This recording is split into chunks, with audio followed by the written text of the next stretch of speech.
আসসালামু আলাইকুম viewers, Sabinus কিচেনে তোমাদের স্বাগত জানাই। আজ আমি তোমাদের কাছে নিয়ে চলে এসেছি white beef recipe.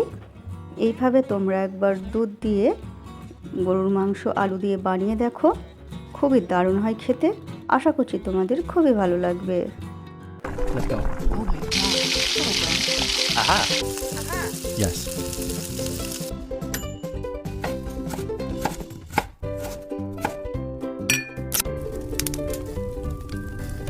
Wow. Thank you. এখানে আমি একটি মিক্সির জারে আদা রসুন কুচি নিয়ে নিচ্ছি দুটো বড় সাইজের পেঁয়াজ কুচি করে, আর দিয়ে দিচ্ছি 1.5 চামচ গোটা জিরে। পানি দিয়ে আমি পেস্ট বানিয়ে নেব। এরপর আমি ওই পেস্টের সঙ্গে ঝালের জন্য কাঁচা লঙ্কা দিয়ে দিচ্ছি, দিয়ে আবার পেস্ট করে নেব। আমি এখানে 600-র মতো হাড় চর্বি শুদ্ধ গরুর মাংস নিয়েছি। বানিয়ে রাখা পেস্ট দিয়ে দিচ্ছি, জায়গাটি ধুয়ে একটু পানি দিয়ে দিলাম। পরিমাণ মতো লবণ, 1 চামচ ভাজা ধনে গুঁড়ো, আর এখানে আমি 50 গ্রামের মতো সর্ষের তেল দিয়ে দিচ্ছি, আর গোটা গরম মশলা দিয়ে দিচ্ছি।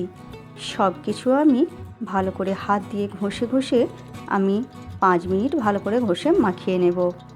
এই হাত ঘষে মাখানোতেই তরকারির স্বাদ ভালো আসবে। এরপর আমি বড় বড় করে ডুমো করে কাটা আলু দিয়ে দিচ্ছি। তোমরা চাইলে শুধু মাংসটাও রান্না করতে পারো। আমি ওর সঙ্গে আলু দিয়ে দিলাম, তেজপাতা দিয়ে দিচ্ছি, দিয়ে আবার কিছুক্ষণ মাখিয়ে নেব।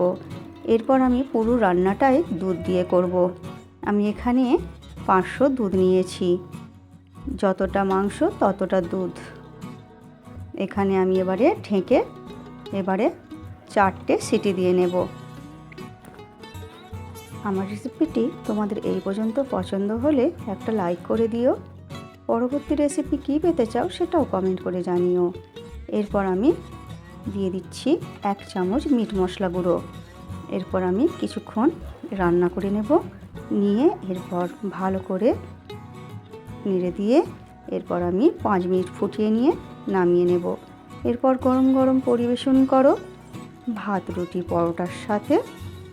আমার রেসিপিটি ফেসবুক থেকে দেখলে ফলো করে দিও, ইউটিউব থেকে দেখলে সাবস্ক্রাইব করে পাশে থেকো।